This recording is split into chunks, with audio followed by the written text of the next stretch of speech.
हाँ, तो हम लोग फिर से स्टार्ट करते हैं क्योंकि कुछ बच्चों स्लाइड शेयर नहीं हुई थी। तो ये एसिस और ट्रांस के लिए वुडवर्ड एंड फिशर ने अलग अलग वैल्यू दिया। उन्होंने बहुत ढेर सारे स्ट्रक्चर्स पे अपनी एनालिसिस की थी, बहुत ढेर सारे स्ट्रक्चर्स को ऑब्जर्व किया था। उसके बाद उन्होंने एक चार्ट बनाया था, टेबल बनाया था और वैल्यूज दी थी थ्योरेटिकली लैम्डा मैक्स निकालने के लिए स्ट्रक्चर पे डिपेंडेंट। स्ट्रक्चर्स पे डिपेंडेंट मतलब कि जो सब्स्टिट्यूएंट लगे हुए हैं उनकी अलग अलग वैल्यूज होती दी उन्होंने, जिसके हिसाब से हम लैम्डा मैक्स कैलकुलेट करते हैं। तो ये जो वुडवर्ड फिशर रूल है, अब हम देख रहे हैं जो इफेक्ट ऑफ कंजुगेशन है। ये मैंने बताया था कि जैसे जैसे कंजुगेशन बढ़ता जाता है, जो एनर्जी गैप होता है वो क्या है, घटता जाता है। तो जब एनर्जी गैप कम होता है तो वेवलेंथ जो है वो हायर वेवलेंथ की तरफ शिफ्ट होती है। ये हेटेरोएनुलर और होमोएनुलर मैंने पिछले क्लास में भी बताया था कि जो दो रिंग में अलग अलग है वो हेटेरोएनुलर कहलाता है, जो सेम में है वो होमोएनुलर कहलाता है। ये जो आपका वुडवर्ड फिशर रूल है डाइन्स के लिए, मैंने बोला बताया कि ये कंजुगेटेड डाइन के लिए ही है। जो lambda max lowest energy pi to pi anti bonding के लिए उन्होंने प्रेडिक्ट की थी वुडवर्ड ने, जो होमो से ल्यूमो हो। होमो मैंने बताया हाईएस्ट ऑक्युपाइड मॉलिक्यूलर ऑर्बिटल है जिससे ट्रांजिशन होता है, और ल्यूमो में होता है जो कि लोएस्ट अनऑक्युपाइड मॉलिक्यूलर ऑर्बिटल्स होते हैं। जो बेस वैल्यू होती है अनसब्स्टिट्यूटेड कॉन्जुगेटेड एसाइक्लिक हेटेरोएनुलर डाइन के लिए वो 214 नैनोमीटर होती है, और जो बेस वैल्यू होती है अनसब्स्टिट्यूटेड होमोएनुलर डाइन के लिए वो 253 होती है। तो इस हेटेरोएनुलर के जो सिस्टम है वो आपका सिस्टोइड और ट्रांसोइड सिस्टम के भी कंपैरिजन में आता है। तो हम लोग यहाँ से ही स्टार्ट कर रहे हैं Woodward Fisher rule for diene. जो बेस वैल्यू हुई 214 और 253 हो गई। जो इंक्रीमेंट हुए एक्स्ट्रा डबल बॉन्ड के जो कंजुगेशन में है वो 30 नैनोमीटर है। जो एक्सोसाइक्लिक डबल बॉन्ड है वो +5 है इंक्रीमेंट। और जो सब्स्टिट्यूएंट इफेक्ट है वो हम एक एक क्वेश्चन देखते जाएंगे तो हमें पता चलता जाएगा। जो पहला एग्जांपल आप देखिए, इसमें दो रिंग आपस में जुड़ी हुई है, 1 2 3 दिखाया है। ये एक सिस्टम है जो कंजुगेटेड डाइन का है, ये डाइन सिस्टम बना रहा है 1 2 3। इसमें जो ट्रांसॉइड है, क्योंकि ये आपस में ट्रांस है, तो जो ट्रांसॉइड बेस वैल्यू दी थी वो 214 नैनोमीटर। जो तीन रिंग रेसिड्यू है वो 15, क्योंकि एक रिंग रेसिड्यू के लिए 5 होता है, यहाँ पे तीन रिंग रेसिड्यू है वो इसीलिए +15 दिया है। अब ये रिंग रेसिड्यू को कैसे पहचानेंगे सोनल? आपने अभी भी रेज हैंड किया है, कुछ क्वेश्चन है, क्वेरी है कि पहले से ही? नो मैम, पहले वाला ये। Okay okay. तो ये जो रिंग रेसिड्यू है, ये रिंग रेसिड्यू क्या है आपका, ये जो रेड से दे रहा है, मतलब अगर जो कंजुगेटेड सिस्टम है आपका, आप जिसको एक सिस्टम मान रहे हैं, उसके एडजेसेंट में साथ में जो लगा है रेसिड्यू, जैसे अगर मिथाइल ग्रुप लगा है या कुछ भी लगा है, सब्स्टिट्यूएंट अगर लगा है तो वो आपको सब्स्टिट्यूएंट की वैल्यू देंगे। अगर सब्स्टिट्यूएंट की वैल्यू नहीं दी है तो उस केस में रिंग का जो सिस्टम बना रहा है, इसीलिए उसको रिंग रेसिड्यू कह रहे हैं। कि ये रेड से जो 2 से लिखा है, ये 3 वाला रेड, ये तीनों क्या है, रिंग रेसिड्यू। उसके बाद आता है आपका एक्सोसाइक्लिक। एक्सोसाइक्लिक क्या है आपका, कि किसी भी रिंग के बाहर जो डबल बॉन्ड है वो एक्सोसाइक्लिक कहलाता है। अगर पहले वाली रिंग देखेंगे तो उसके बाहर ये जो डबल बॉन्ड है ये इससे एसोसिएटेड है, तो ये वाला क्या है, ये इसका एक्सोसाइक्लिक है इस रिंग का। इस रिंग से कोई भी डायरेक्ट डबल बॉन्ड एसोसिएटेड नहीं है, इसलिए सेकेंड वाले रिंग में एक्सोसाइक्लिक बॉन्ड नहीं है। तो पहले रिंग के लिए क्योंकि एक है तो इसमें एक एक्सोसाइक्लिक बॉन्ड दिया हुआ है +5। तो ये आपका टोटल वैल्यू दिया है 234, और ये ऑब्जर्व वैल्यू दी हुई है 235 नैनोमीटर। सेकेंड क्वेश्चन में दिया हुआ है सेम सिस्टम है, बस ये इथॉक्साइड ग्रुप लगा हुआ है इसमें। ये जो इथॉक्साइड ग्रुप है इसकी वजह से तीन रिंग रेसिड्यू, बेस वैल्यू और एक्सोसाइक्लिक के अलावा ये जो OR है, मतलब इथॉक्सी ग्रुप है, ये एक आपका एडिशनल वैल्यू दे रहा है जो कि +6 है। ये जो वैल्यूज है ये आपको टेबल में पहले जो दिखाया था उसी से आई है। इनको टोटल करने पे देखिए, जो लैम्डा मैक्स कैलकुलेटेड आया वुडवर्ड फिशर रूल से 240 है, जबकि जो ऑब्जर्व किया गया स्पेक्ट्रोफोटोमीटर से वो 240 है। बहुत ही ऑलमोस्ट पास में एग्जैक्ट वैल्यू इससे मिल जाती है। ये जो लास्ट क्वेश्चन है इसमें देखिए, ये जो डाइन सिस्टम है, इस डाइन सिस्टम में जैसे इसमें इथॉक्साइड ग्रुप लगा हुआ था, इसमें अल्काइल ग्रुप लगा है यहाँ पे। तो ये जो एक अल्काइल ग्रुप है इसकी वैल्यू होती है +5, इसलिए यहाँ पे ये थर्ड वाले क्वेश्चन में एक चीज आप देखेंगे कि पहले और दूसरे क्वेश्चन में जो एक्सोसाइक्लिक था आपका, वो पहले रिंग के बाहर ये लगा हुआ था डबल बॉन्ड डायरेक्ट, लेकिन ये जो थर्ड क्वेश्चन है उसमें जो एक्सोसाइक्लिक है वो पहले वाली रिंग में नहीं है, वो सेकेंड वाली रिंग में एक्सोसाइक्लिक है, एक्सोसाइक्लिक है लेकिन वो सेकेंड वाले रिंग में।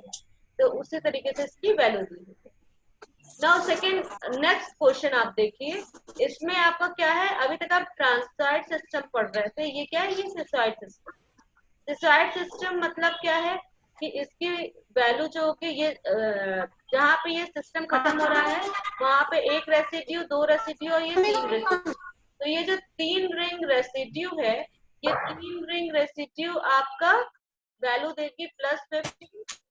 उसके बाद सिसॉइड जो बेस वैल्यू है आपका, सिसॉइड वैल्यू आपकी 253 होती है, और इसमें भी एक एक्सोसाइक्लिक है, वो एक्सोसाइक्लिक है दूसरे रिंग में। दूसरे रिंग से ये जो डबल बॉन्ड है देखिए ये एसोसिएटेड है, ये एक्सोसाइक्लिक है। तो ये 3 वैल्यू इसके लिए हुई, जो 273 आ रहा है और ऑब्जर्व 275। नेक्स्ट क्वेश्चन में आपका ये एक चीज ध्यान देंगे कि ये सिस्टम तो यही है। अब इस पूरे सिस्टम में ये जो एग्जांपल है जो मैं अभी दिखा रही हूँ, इसमें सिसॉइड सिस्टम भी है और ट्रांसॉइड सिस्टम भी है। तो आप किस तरीके से डिस्क्रिमिनेट करेंगे कि सिसॉइड सिस्टम लेना है कि बेस वैल्यू क्या लेनी है, सिसॉइड लेना है कि ट्रांसॉइड लेना है। क्योंकि यहाँ पे इस क्वेश्चन में क्या है, देखिए अगर आप इन दोनों को लेते हैं जो पहली रिंग में है तो ये सिसॉइड होगा, और अगर इसको और इसको लेंगे तो ये क्या है, ये ट्रांसॉइड सिस्टम भी बना रहा है। और उसके साथ में एक एडिशनल कंजुगेटेड डबल बॉन्ड है। तो ये चूज करना आप इस तरीके से समझ सकते हैं कि जब 2 पे 1 फ्री आता है तो जो महंगी वाली आप चीजें खरीदते हैं उसका वैल्यू पे करते हैं। तो उसी तरीके से जो, क्योंकि बेस वैल्यू आपका सिसॉइड का ज्यादा है, तो इसलिए कभी भी अगर दोनों एक साथ प्रेजेंट होता है तो वो आप सिसॉइड का लेते हैं। तो 253 बेस वैल्यू इसमें लेते हैं। उसके बाद इसमें रिंग रेसिड्यू उसी तरीके से एकदम सिमिलर है। किसी ने अपना म्यूट नहीं किया है बेटा, कोई म्यूट कर लीजिए। मैं म्यूट करती हूँ लेकिन आप लोग अनम्यूट कर लेते हो, जिसकी वजह से थोड़ा सी प्रॉब्लम आती है, ठीक है। तो म्यूट करके रखिए अपने को, बैकग्राउंड नॉइज ना आए।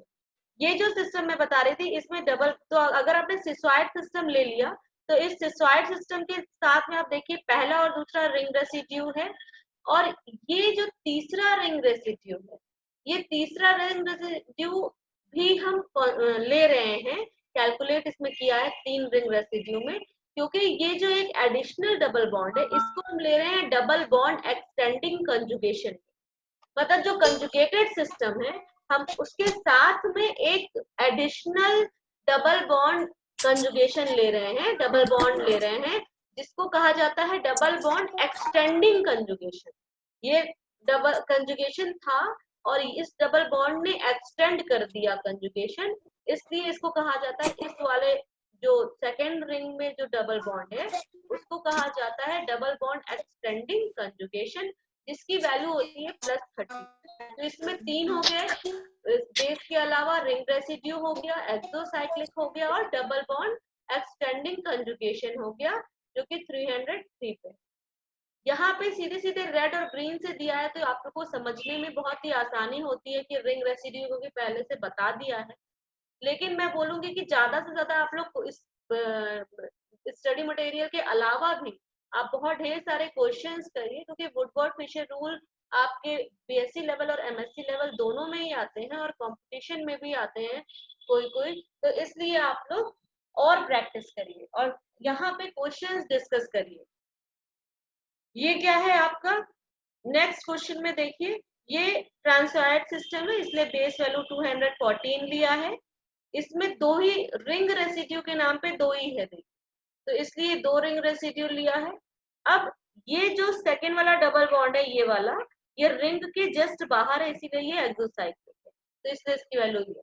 जस्ट इस वाले एग्जांपल में देखिए, ये जो डबल बॉन्ड है, ये क्या है, ये भी आपका डाइन सिस्टम है, जो थिक एंड बॉन्ड से दिया हुआ है, वो सिस्टम रिप्रेजेंट करता है। जो तो ये जो सिस्टम है आपका, ये भी ट्रांसवाइड सिस्टम है, इसलिए 214 लिया है। अब इसमें 2 रिंग रेसिड्यू आपको दिख रहा है, रिंग से अटैच्ड है डायरेक्ट इस सिस्टम से, और एक एक्सोसाइक्लिक दिख रहा है जो रिंग के बाहर है। उसी तरीके से ये सारे के सारे एग्जाम्पल हैं, एक दो हम देखते हैं, फिर हम लोग डाइनोन जो इनोन होता है उसका एग्जाम्पल देखेंगे। ये क्या है आपका, ये सिस्टम में भी आपका एक्सटेंडेड कॉन्जुगेशन है, बस डिफरेंस ये है कि इसके पहले एग्जाम्पल में जो था वो एक सिसॉइड था और एक ट्रांसॉइड है। इसमें जो ये जो सिस्टम है, ये जो 3 थिकेंड बॉल्स आपको दिख रहा है, ये सिस्टम, इसमें सारे के सारे ट्रांसॉइड है। तो आप किसी भी सिस्टम से स्टार्ट कर सकते हैं, 1 2 3 4 जहां से इसमें स्टार्ट किया है। तो उन्होंने, अब एक चीज आप देख सकते हैं कि क्यों नहीं जहाँ पे 5 लिखा है, मतलब रिवर्स वे में भी तो इसको नंबरिंग कर सकते थे, क्यों इसको इधर से ही नंबरिंग किया जहां से 1 किया। ठीक है, आप लोग ये देख रहे हो ना, यहाँ पे 1 लिखा है, 2 लिखा है, 3 लिखा है, 4 लिखा है, 5, ये रिंग रेसिड्यूज लिखा है। तो जहां पे रिंग रेसिड्यूज और सब्स्टिट्यूएंट ज्यादा होते हैं सिस्टम में, वहां से उसकी नंबरिंग स्टार्ट कर। तो ये जो आपका क्या है, ट्रांसॉइड सिस्टम हुआ 214, इसमें जैसे दिख रहा है 5 रिंग रेसिड्यू है, इसमें एक DEC है। DEC वही है डबल बॉन्ड एक्सटेंडेड कंजुगेशन। तो डबल बॉन्ड एक्सटेंडेड कंजुगेशन आपको दिख रहा है, हाँ है, तो जिसकी वैल्यू 30 होती है। अब इसमें एक्सोसाइक्लिक भी 3 है, जैसे पहले वाली रिंग के एक्सटेंशन में कोई डबल बॉन्ड नहीं है, सेकेंड वाले के बीच में, सेकेंड वाले रिंग के लिए 2 एक्सोसाइक्लिक बॉन्ड है, ये जो 4 5 है और ये 3 2 के बीच में जो है। इसके बाद ये तो हो गए 2, तीसरा है आपका इस वाले रिंग के बाहर, ये जो सिस्टम है, इस वाले जो 5 मेंबर्ड रिंग है, इस 5 मेंबर्ड के रिंग भी के बाहर भी एक डबल बॉन्ड है, वो भी इंक्लूड किया जाएगा एक्सोसाइक्लिक में। तो इस तरीके से आपके पास 3 exocyclic C double bond C हो गए। बाकी सारे एग्जाम्पल्स में आपको कोई दिक्कत नहीं होनी चाहिए, इसलिए आप लोग करिएगा। ये स्टडी मटेरियल मैंने प्रोवाइड कर दिया है, अगर कोई प्रॉब्लम आती है तो आप लोग नेक्स्ट क्लास में या मुझे व्हाट्सएप पे पूछ सकते हैं। अब हम लोग ये नेक्स्ट करते हैं, Woodward Fisher rule for enones. Preeti Bharti अपना म्यूट करिए, I am unable to mute you. Okay, now Woodward Fisher rule for enones, इसके लिए भी अलग अलग वैल्यूज होती हैं। इनोन क्या होता है, इन ओन मतलब डबल बॉन्ड के साथ में कार्बोनिल ग्रुप लगा हुआ है। तो डबल बॉन्ड के साथ में जब कार्बोनिल ग्रुप लगा होता है, इस वो क्या होता है, वो अल्फा बीटा अनसैचुरेटेड कीटोन्स में होता है। ओके, जैसे एक एग्जांपल देखिए, ये क्या है, ये ओन है। प्रीति Bharti, kindly mute yourself, I am unable to mute you.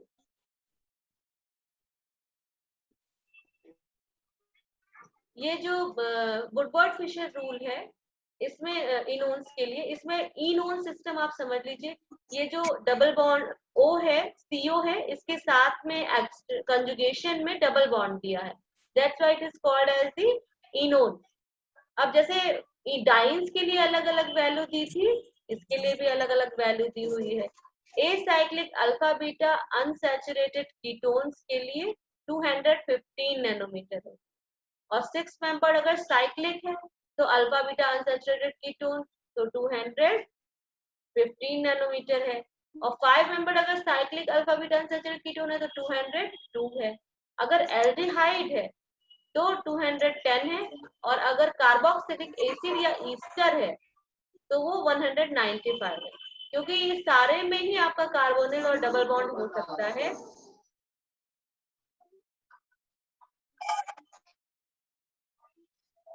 तो अगर कार्बोक्सिलिक एसिड और ईस्टर्स और चाहे एल्डिहाइड चाहे कीटोन, इन सब में कार्बोनिल फंक्शनैलिटी होती है, इसलिए आपका ये जो एक्सटेंडेड डबल बॉन्ड है ये यहाँ पे इनोन्स बना रहा है। इसके लिए इंक्रीमेंट अलग अलग होते हैं। डबल बॉन्ड एक्सटेंडेड कंजुगेशन के लिए आपका अलग है, जैसे उसमें था डाइन्स के केस में 30 था, इसमें भी 30 है। एक्सोसाइक्लिक डबल बॉन्ड जो है आपका उसमें 5 था, इसमें भी 5 है। होमोडाइन अगर कंपोनेंट है तो उसके लिए इसमें +39 वैल्यू है। बाकी ये सारे इंक्रीमेंट्स हम क्वेश्चन के थ्रू देखते जाएंगे। अब ये जो एग्जाम्पल है, इस एग्जाम्पल में आप देखिए ये एक सिंपल कीटोन है जिसमें डाइन लगा हो, जिसमें एल्कीन लगा हुआ है कंजुगेशन में, तो इसीलिए ये ईन ऊन है। इसकी बेस ये कैसा है, ये ट्रांस है। ओके, तो ये जो ट्रांस है, इस ट्रांस हमेशा यहाँ पे सॉरी ट्रांस और सिस नहीं आएगा, क्योंकि यहाँ पे तो हमेशा मोस्टली ट्रांस ही रहेगा। ओके, क्योंकि वही स्टेबल होता है। इसीलिए देखिए कहीं पे भी यहाँ पे ट्रांससाइडर सिस्टोइड सिस्टम की बात नहीं कही है, यहाँ पे सिर्फ ए साइक्लिक की बात कही है अगर वो साइकिल में नहीं है। अगर 6 मेंबर्ड साइकिल है, अगर 5 मेंबर्ड साइकिल है, तब उसकी बात कही है। अब जो बेस वैल्यू है वो 215 नैनोमीटर है। अल्फा सब्स्टिट्यूएंट 10 दिया, इसमें दिया है। अल्फा सब्स्टिट्यूएंट क्या होता है? अल्फा सब्स्टिट्यूएंट मतलब कि जो सीओ है, जो फंक्शनल ग्रुप होता है, उससे अटैच जो कार्बन होता है उसको हम अल्फा कहते हैं। उस पे जो सब्स्टिट्यूएंट लगे होते हैं उनको अल्फा सब्स्टिट्यूएंट कहते हैं। तो ये आपका कार्बोनिल ग्रुप से इस साइड में ये जो कार्बन है ये आपका अल्फा कार्बन है, और इससे अटैच ये जो अल्काइल ग्रुप दिख रहा है, जो रिंग रेसिड्यू जिसको आप कहते थे, वो अल्फा सब्स्टिट्यूएंट है। और ये बीटा है, तो इसका बीटा कार्बन पे जो सब्स्टिट्यूएंट है वो बीटा सब्स्टिट्यूएंट है, जिसकी वैल्यू +12 है। ये एग्जांपल देखिए जो सेकंड है, जिसमें आपको डबल जो बॉन्ड्स हैं वो दो कंजुगेशन में है। एक 1 2 3 दिखाया है और एक 4 5 पे जो दिखाया है वो भी है। तो इसका मतलब कि दो अल्फा है इसमें कार्बोनिल में के साथ में और दो बीटा है। तो इसमें कैसे इसका कैलकुलेट करेंगे, क्योंकि ये सिस्टम 4 5 को ले रहे हैं। 4 5 सिस्टम इन नोन्स को लेने का क्यों रीजन यही है कि ज्यादा से ज्यादा सब्स्टिट्यूएंट मिलेगी तो ज्यादा से ज्यादा आपको लैम्डा मैक्स की वैल्यू इंक्रीज होगी उसके इंक्रीमेंट्स। इसलिए जो 4 5 पे सब्स्टिट्यूएंट है तो बेस वैल्यू इसकी 215 ही है।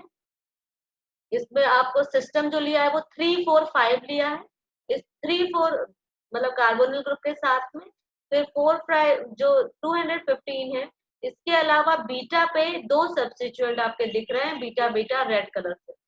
इसके अलावा एक एक्सोसाइक्लिक आपको दिख रहा है जो सेकेंड रिंग है उसके बाहर, मतलब ये जो 4 5 पोजीशन पे डबल बॉन्ड है, ये बॉन्ड आपका दूसरी वाले रिंग के एक्सोसाइक्लिक। अब थर्ड एग्जांपल देखते हैं। तो ये एक इनोन सिस्टम है सिंपल, अल्फा पे OH लगा हुआ है, तो अल्फा पे क्योंकि OH लगा है या अल्फा पे कोई और सब्स्टिट्यूएंट होगा तो उसकी अलग अलग वैल्यू होती है। जैसे इस सिस्टम में देखिए आप कि अगर अल्फा पे OMe ग्रुप लगा है तो +35 वैल्यू होगी, अगर अल्फा पे OH वैल्यू लगा है तो +35 वैल्यू होगी, लेकिन अल्फा पे अगर क्लोरीन लगा हो तो उसकी वैल्यू +15 होती है। अल्फा पे अगर Br लगा होता है तो +25 रहती है, और अगर कोई अल्काइल ग्रुप या रिंग रेसिड्यू लगा है तो अल्फा की वैल्यू +10 होती है। तो इसीलिए पहले क्वेश्चन में आपका जो अल्फा पे सब्स्टिट्यूएंट था +10 लिए थे, और ये जो थर्ड क्वेश्चन है इसमें अल्फा पे सब्स्टिट्यूएंट OH है, इसलिए इसकी वैल्यू +35 है। ये जो फोर्थ एग्जाम्पल है ये भी आपका सिंपल है। ये सारे एग्जाम्पल्स आप करेंगे वुडवर्ड फिशर के इनोन्स के लिए, और हम लोग डायरेक्ट अब एरोमेटिक कंपाउंड्स पे जाएंगे। उसके पहले थोड़ा सा हम लोग बुक से भी चीजें देखते हैं। बुक पाविया ही मैं फॉलो कर रही हूँ, आप लोग पाविया से ही पढ़ें। ये कुछ एग्जाम्पल्स हैं जो पाविया में दिए हुए हैं। ये एग्जाम्पल्स काफी कुछ उसमें भी हैं, तो आप लोग इसको क्वेश्चन कर लीजिएगा। अब हम लोग आते हैं इनोन्स, जो हम लोग पढ़ रहे थे। ये जो इनोन्स हम लोग पढ़ रहे थे, ये कार्बोनिल ग्रुप से बना हुआ है। और ये जो कार्बोनिल कंपाउंड है, ये जैसे मैंने पिछले क्लासेस में डिस्कस किया था कि दो तरीके के इसमें प्रिंसिपल बैंड होते हैं।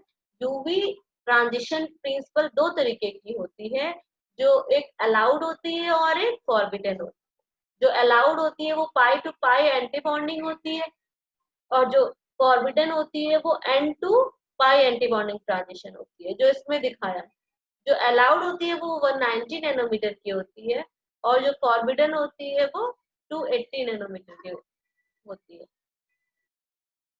अब केवल n to pi anti bonding transition ऐसा है कि बहुत ही वीक है, जैसे इसमें दिखाया है ना, ये फॉरबिडन ट्रांजिशन है, ये छोटा सा है 280 नैनोमीटर, यहाँ पे लिखा भी हुआ है फॉरबिडन। तो ये क्या होता है, ये फॉरबिडन होती है, मतलब अलाउड नहीं होती है सिलेक्शन रूल्स के द्वारा। लेकिन ये कॉमनली ऑब्जर्व किया जाता है कि ये सॉल्वेंट का कट ऑफ पॉइंट होती है। सॉल्वेंट का कट ऑफ पॉइंट मतलब सॉल्वेंट की खुद की भी एब्जॉर्प्शन होती है, तो वहां पे वो लिमिट कर देता है। अगर सब्स्टिट्यूएंट लगे हो कार्बोनिल ग्रुप में by an auxochrome with a lone pair of electrons, ये सेंटेंस आपको पहले बताया हुआ है ऑक्सोक्रोम, इसलिए समझ में आ जाना चाहिए कि जो सब्स्टिट्यूएंट अगर कार्बोनिल पे लगा है किसी ऑक्सोक्रोम की वजह से with a lone pair of electron, मतलब यहाँ पे कह रहे हैं कि जो ऑक्सोक्रोम वो क्या करता है, वो कलर या तो इनहेंस करता है और या तो उस कलर को कम करता है। तो यहाँ पे ये क्या बात कर रहे हैं कि जो ऑक्सोक्रोम है जिसमें लोन पेयर ऑफ इलेक्ट्रॉन्स कुछ ग्रुप में होता है Na2OH OR NH2X, इन सब में लोन पेयर ऑफ इलेक्ट्रॉन्स हैं, जैसे कि आपका एमाइड हुआ, एसिड्स हुआ, ईस्टर्स हुआ, ये सारे के सारे क्या है आपके, एसिड क्लोराइड हुआ, ये हिप्सोक्रोमिक इफेक्ट शो करते हैं। हिप्सोक्रोमिक शिफ्ट या हिप्सोक्रोमिक इफेक्ट मतलब कि लोअर वेवलेंथ की तरफ ये शिफ्ट करते हैं।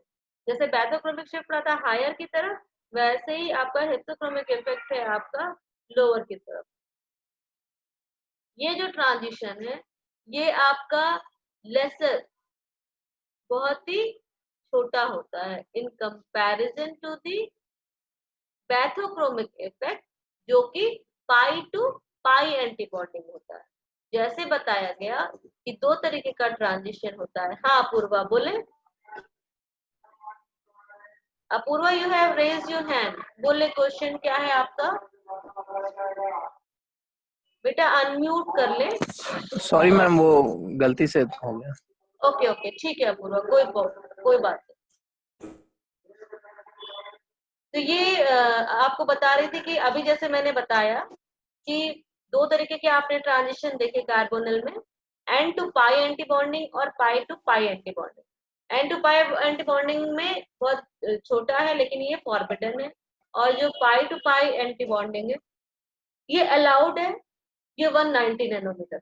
अगर ऑक्सोक्रोम होता है जिसका लोन पेयर ऑफ इलेक्ट्रॉन होता है, तो ये क्या है, ये एग्जाम्पल दिया है अमाइड ईस्टर एसिड क्लोराइड, ये क्या कर रहे हैं, ये लोअर लेवल की तरफ इसको खींच रहे हैं, मतलब जो लैम्डा मैक्स आ रहा है वो क्या हो जाएगा, लोअर वेवलेंथ की तरफ आएगा। जबकि जो बैथोक्रोमिक इफेक्ट होगा वो pi to pi anti bonding होगा, उसमें रेड शिफ्ट की तरफ जाएगा। बैथोक्रोमिक इफेक्ट मतलब रेड शिफ्ट की तरफ। तो n to pi anti bonding hypsochromic effect करता है। जो बैथोक्रोमिक इफेक्ट अगर ऑक्सोक्रोम लगे हैं तो ऑक्सोक्रोम अगर लगे हैं तो वो बैथोक्रोमिक इफेक्ट करेगा, पाई टू पाई एंटी बॉन्डिंग जहाँ पे लैम्डा मैक्स आ रहा है उसको। अब जो बैथोक्रोमिक शिफ्ट है जो रेजोनेंस इंटरेक्शन की वजह से हो रही है, वो आपकी क्या है, ये सफिशिएंट है कि आपका जो pi to pi anti bonding transition है उसमें आपका जो वैल्यू आ रही है वो क्या हो रहा है, वो सॉल्वेंट का कट ऑफ पॉइंट।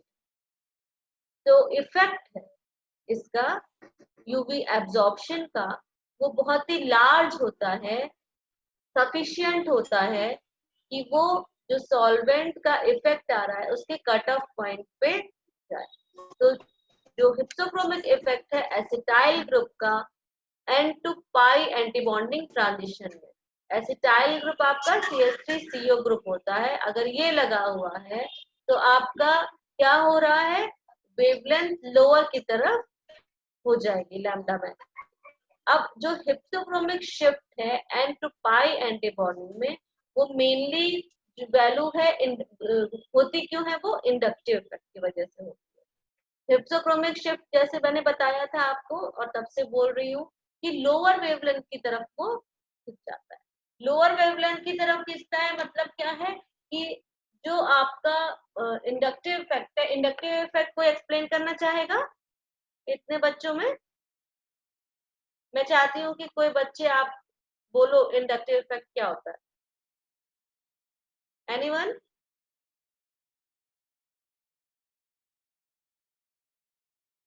आप लोग घबराइए मत, यहाँ तो सीखने के लिए ही आए हो ना बेटा।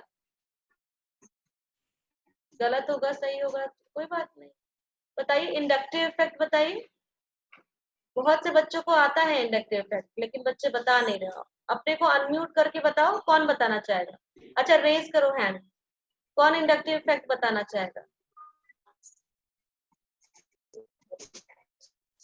वेरी गुड शामली, बताओ शामली।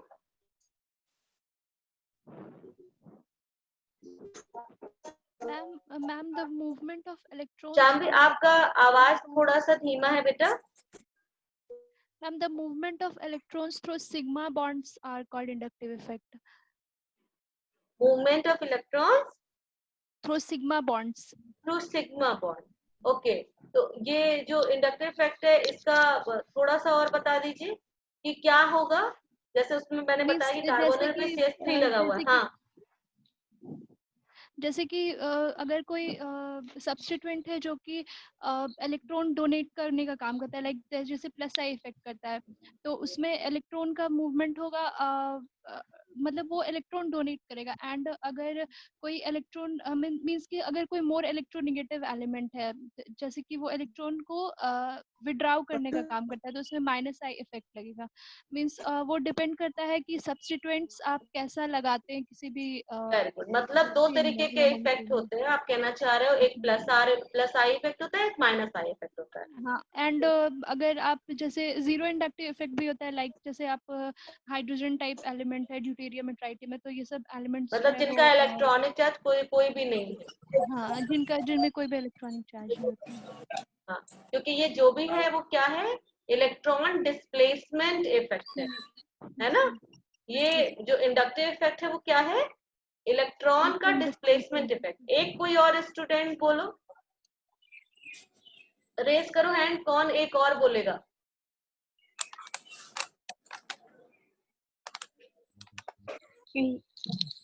हाँ सोनल बोलो बेटा। Yes ma'am, we can say कि inductive effect unequal sharing है electrons की from one portion of a carbon chain to another portion. Like she said कि अगर electron withdrawing group है तो वो electron को अपनी तरफ attract करेगा, और अगर electron donating group है like CH3 और any alkyl group तो वो carbon chain में electron को देगा. So this is inductive ठीक है, effect, कोई plus I and minus I. कोई किसी भी उसकी स्टेबिलिटी पे इसका कोई यूज एप्लीकेशन बता सकते हो। एप्लीकेशन इंडक्टिव इफेक्ट का, जैसे इसमें है CH3, जैसे प्लस आई और माइनस आई है। ठीक है सोनल बेटा, good Yes ma'am. Good good. आप कुछ बताना चाह रहे हो सोनल? सुमित बताना चाह रहे हैं, सुमित बताएं। स्टेबिलिटी में मैम जैसे कि देख सकते हैं सुमित कार्बोकैटायन का। थोड़ा सा वॉल्यूम तेज करो बेटा, आवाज धीमे आ रही बहुत। मैम बोल रहे थे स्टेबिलिटी में जैसे कार्बोकैटायन का स्टेबिलिटी चेक कर सकते हैं प्लस आई और माइनस आई के थ्रू, कार्बोनाइन का भी स्टेबिलिटी चेक कर सकते हैं। जैसे कि 3 डिग्री कार्बोकेटायन का मोर स्टेबिलिटी होगा 2 वेरी डिग्री गुड, से मतलब 3 डिग्री इनका एप्लीकेशन है स्टेबिलिटी ऑफ इंटरमीडिएट्स, है ना? से। यस मैम, ठीक है, वेरी गुड। रिएक्टिविटी भी चेक कर सकते हैं। हाँ ठीक है, तो इसी तरीके से जो हम अभी देख रहे थे उसमें क्या है, उसमें क्या है आपका डायरेक्ट CH3 ग्रुप लगा हुआ है ना? क्योंकि अभी हम लोग ने क्या बात किया कि अगर एसिटाइल ग्रुप लगा है, टेबल 7.6 काव्या अगर नहीं है आप लोगों के पास में, काव्या आप लोग शेयर कर लीजिएगा या बोल दीजिएगा मुझसे, मैं शेयर कर दूंगी कि होता क्या है, जो हिस्टोक्रोमिक इफेक्ट जो है वो एसिटाइल ग्रुप का उसी वजह से है कि CH3 का इलेक्ट्रॉन रिलीज करता है वो, जिसकी वजह से आपका क्या है, आपका जो वेवलेंथ है वो लोअर वेवलेंथ की तरफ वो शिफ्ट हो जाती है, और यही कारण है आपका N to pi anti bonding का मेनली इंडक्टिव इफेक्ट की वजह से। ठीक है, अब आप आगे चल रहे हैं, ऑक्सीजन, नाइट्रोजन, ये जितने भी आपके ग्रुप लगे हुए हैं,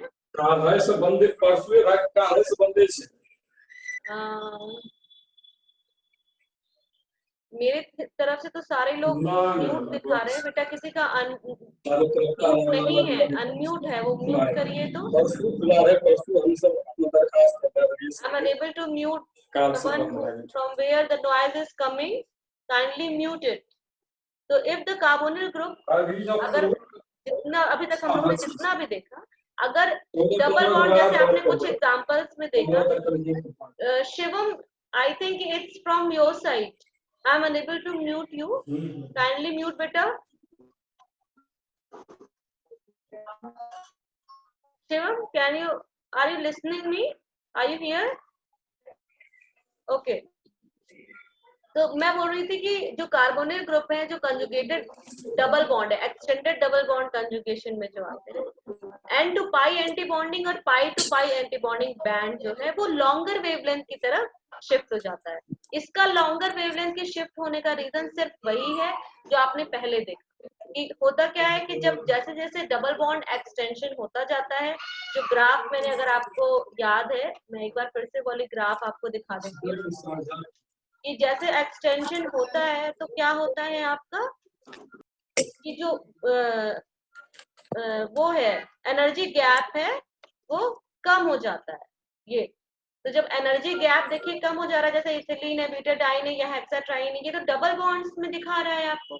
उसी तरीके से इनोन्स में भी होता है कि अगर इनोन में डायरेक्ट डबल बॉन्ड लग जाता है तो ये जो लेवल्स हैं ये पास आ जाते हैं, क्लोज हो जाते हैं, जिसकी वजह से ये एनर्जी कम हो जाती है, और एनर्जी कम हो जाती है तो दैट मीन्स कि आपकी वेवलेंथ हायर वेवलेंथ की तरफ शिफ्ट हो गई।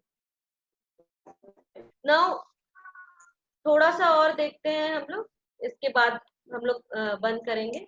जो इनोन्स में हम लोग देख रहे थे कि अगर कार्बोनिल में कंजुगेशन लगा हो तो जैसे डाइनीन्स में बैथोक्रोमिक शिफ्ट होता है, वैसे ही आपका कार्बोनिल ग्रुप के साथ में डबल बॉन्ड एक्सटेंशन में उसमें भी बैथोक्रोमिक शिफ्ट होता है।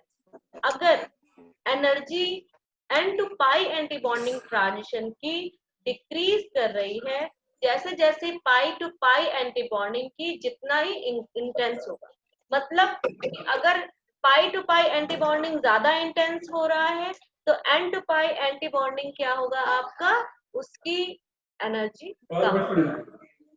जितने भी आपके कंजुगेटेड चेन है वो जितनी भी जैसे जैसे जैसे जैसे बढ़ती जाएगी, जो N to pi anti bonding band है वो क्या होते जाएंगे, कम होते जाएंगे, और मोर इंटेंसिटी किसकी होती जाएगी, pi to pi anti bonding की। इसका रीजन आप साफ साफ देख सकते हो, N to pi anti bonding किसकी वजह से है, उस ऑक्सीजन में जो लोन पेयर है उसकी वजह से है, और pi to pi anti bonding किसकी वजह से, जो सब में जो जितने भी कंजुगेटेड सिस्टम है जिसमें उसमें जितने भी डबल बॉन्ड्स हैं उन सबकी वजह से आपका pi to pi anti bonding. तो ये जो pi to pi anti bonding band है ये आपका क्योंकि ज्यादा होता जा रहा है, इसलिए ये लाइन लिखी है कि conjugated chain becomes long enough N to pi antibonding band is buried। बहुत ही ब्यूटीफुल वर्ड है कि band is buried under the more intense pi to pi antibonding bond।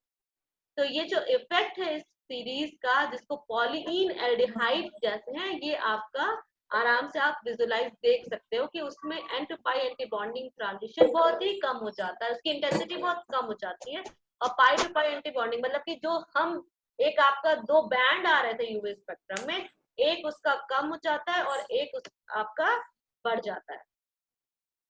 Now अब ये जो वैल्यू है आपके इसी में दिया हुआ है, ये जो हिप्सोक्रोमिक इफेक्ट है लोन पेयर के ऑक्सोक्रोम का on the n to pi anti bonding transition में, ये हिप्सोक्रोमिक इफेक्ट जैसे बताया था कि लोअर वेवलेंथ की तरफ आप चला जाना, जो और किसका ये इफेक्ट है, ये लोन पेयर का, जो ऑक्सोक्रोम लगे हुए हैं, ऑक्सोक्रोम मतलब कि जो उसको उसके कलर पार्टीशन या उसके जो एब्जॉर्प्शन है उसको बढ़ा रहे हैं या घटा रहे हैं, उसका हिप्सोक्रोमिक इफेक्ट हो रहा है।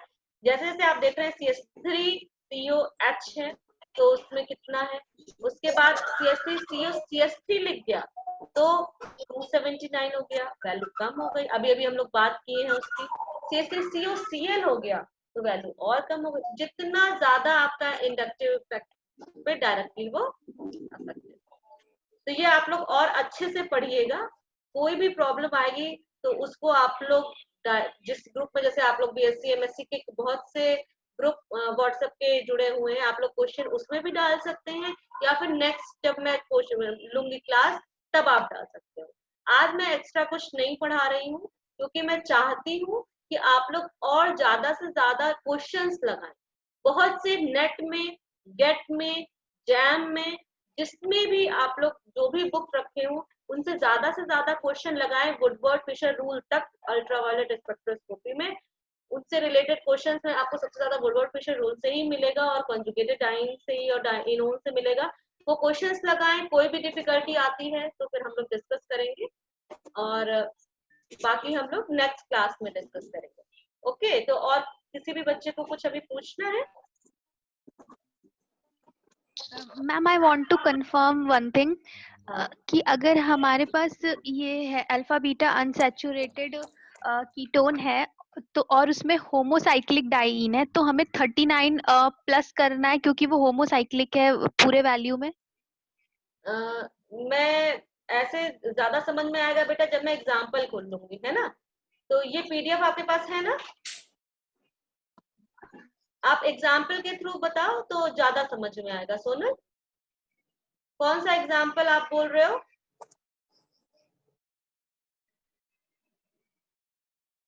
आपका म्यूट हो गया है बेटा।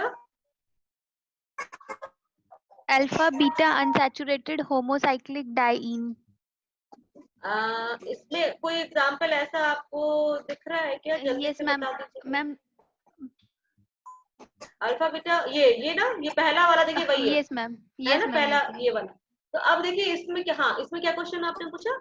मैम यही कंफर्म करना था कि अगर ये होमोसाइक्लिक डाइईन है तो हमें प्लस 39 और करना है पूरे वैल्यू में लैम्डा मैक्स में। हाँ हाँ, क्योंकि हमारा जो इसमें सिस्टम है, हमने इनोन सिस्टम लिया है ना।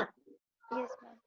जहां पे भी डाइईन की बात रहेगी या इनोन की बात रहेगी, देखिए हमेशा जो एब्जॉर्प्शन होगा वो हम क्या ले रहे हैं, अगर डाइईन है तो डाइईन में सिसॉइड और ट्रांसॉइड दोनों है तो हम सिसॉइड लेते हैं क्योंकि सिसॉइड की वैल्यू बेस वैल्यू ज्यादा होती है। उसी तरीके से इसमें आपका क्या है, आपका एक्सटेंडेड बॉन्ड इनोन सिस्टम है ये। अगर इनोन और डाइईन प्रेजेंट मतलब कि ये इनोन सिस्टम है और इसमें डबल बॉन्ड एक्सटेंडेड कॉन्जुगेशन में दिया हुआ है, ठीक है, उसकी वैल्यू भी ऐड की साथ में क्योंकि ये होमोसाइक्लिक है ना, इसलिए उसकी भी वैल्यू ऐड की। मतलब आपका यही क्वेश्चन था कि वो भी क्यों ऐड किया? नहीं मैम, मैं कंफर्म करना चाहती थी कि मैंने कहीं मिस्टेक तो नहीं कर रही है ऐड करके। नहीं नहीं नहीं, होमोसाइक्लिक का भी ऐड करेंगे और साथ में ये जो अल्फा बीटा गामा डेल्टा है ना, ये देखिए ये डेल्टा पोजीशन पे इसमें रिंग रेसिड्यू इसीलिए दिया हुआ है क्योंकि ये अल्फा पोजीशन पे कोई नहीं, कुछ सब्स्टिट्यूएंट नहीं, बीटा पे कोई नहीं है, गामा पे कुछ नहीं है, लेकिन डेल्टा पे आपका एक रिंग रेसिड्यू देखिए यहाँ पे रेड कलर का दिखाया है। यस यस, ठीक है sir, good, thank you ma'am. हाँ। और कोई क्वेरी?